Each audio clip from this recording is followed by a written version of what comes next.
They took the mickey out of me on a website called commonpurpose.net, because in an early talk in September 2007, I said we were getting indications that paedophiles were connected with Common Purpose.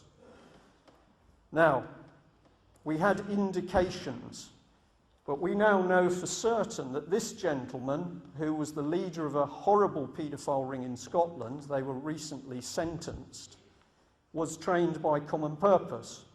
Do I think they knew when they recruited him? Probably not. But what's interesting is to do Common Purpose courses, you have to be approved by a Common Purpose Advisory Board, and the advisory board that approved this man contained one senior police officer. Now, this charity operates in secret under Chatham House rules, so there aren't proper minutes to meetings. They are using neurolinguistics to influence people's behaviour. They are secretive. They look out for one another. They work in the soft sector, social services, schools, colleges. Now, the subject is not nice, but you're all adults. We have a huge problem with paedophilia.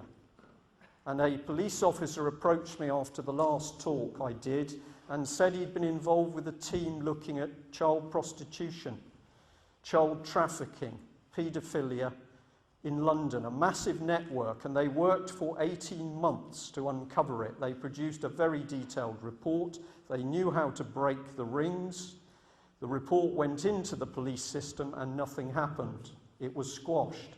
And the man was so disgusted, he said, there are many of us who want to talk and are going to talk. We discussed some things.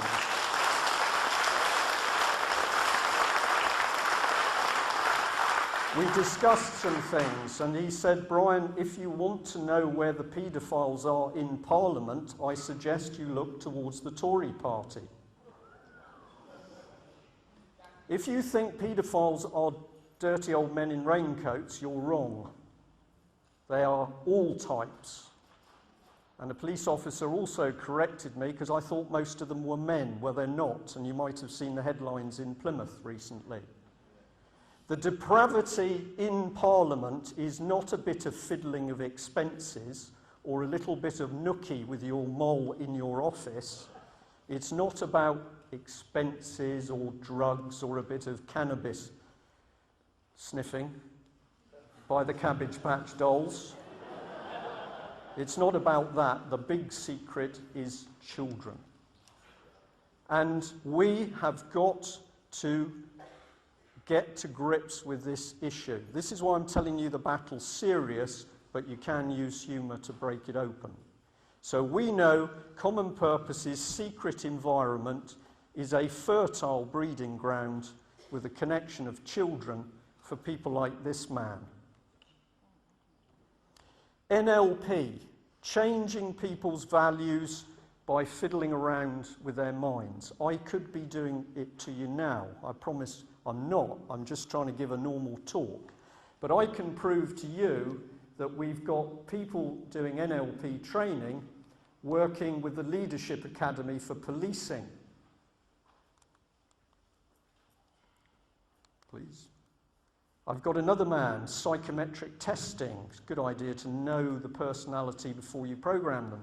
And here we've got another lady. She's into psychometrics, and she's also a Common Purpose NLP person.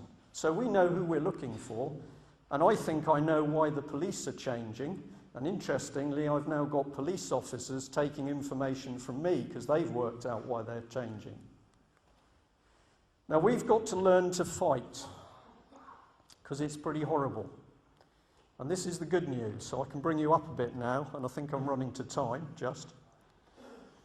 You've got to recognise the enemy, and the enemy's amongst you. It doesn't have a turban and a big black beard. That is absolute nonsense. It's not Islam. The enemy is your own MPs.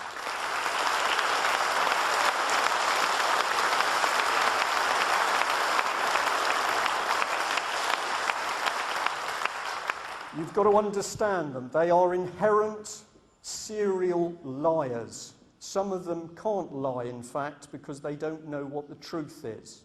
These people are disgusting liars, and you have to recognize them.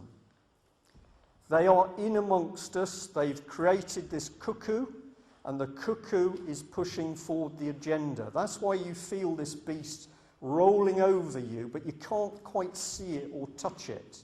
It's because the new political agenda is being pushed through the third sector, and you need to get in the face of your MP and explain it to them. If you know how the enemy works, you can stop them, but you can't fight an enemy you can't see. So we are trying to help you learn to fight. You are the ones who are going to fight. There's only a few bad guys. A few. Not many at all. They control massive amounts of money and material, but there's only a few of them. What do they want to do? I want you to remember this when you leave this room. They want to destroy us utterly. If we are not a profitable slave, they want to destroy us. And they're now already talking about reducing the population of UK. Some of you might have heard Mr. Porritt. And they are doing it by deceit, by subversion. So don't focus on Brussels, focus on this country. How do we get rid of them? We expose them. Because if you have a plan which is based on it being hidden, if you bring it to the light, it's obvious, like John Harris has just done with you, you can then laugh and take the thing apart. It doesn't matter whether it's Tony Blair, Straw, Cameron, Clegg, whoever, Ed Balls, Bilderberger. It doesn't matter when they are exposed, they're effectively neutralised. Our little paper is not very popular in Parliament. It's read by the Labour cabinet and has been for over a year, and I now know that the Conservatives are very upset because we've identified Cameron as a Cabbage Patch doll and they thought he was a man. So these are the odds, all right? We've got to get to grips with horrible things, and you are going to learn things which absolutely disgust you. I'm not going to do it this afternoon. It is horrible what has been constructed out there, and we're going to deal with it, but look at the odds.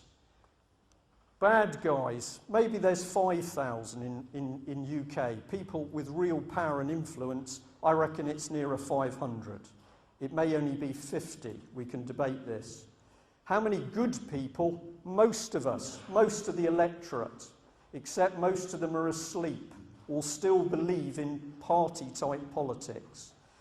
All of us are in this. It doesn't matter what religion you are. It doesn't matter what colour you are. It doesn't matter where you came from. If you are in the British Isles today, you are at risk. So we need to bring people together to activate the 40 million. So,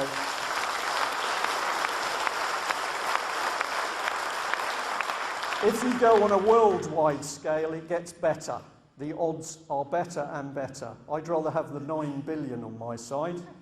And if you've got faith, and you need to have it, because this battle isn't just men and politics, it's spiritual, it's evil out there, and you need to confront it. I like these odds, so I think we can be quite happy. Let's get the news out to people, because the lawful rebellion is the way of taking the lid off the lies, deceit, and horrible things. And when we get the lid off, it will all start to evaporate. So my recommendation is start to study what we've given you so far. Tell your friends, even when they laugh at you.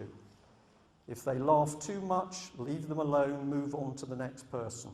But we have to tell people we have to rebel, otherwise we are going to be culled, but we must rebel lawfully and with no violence. Thank you very much.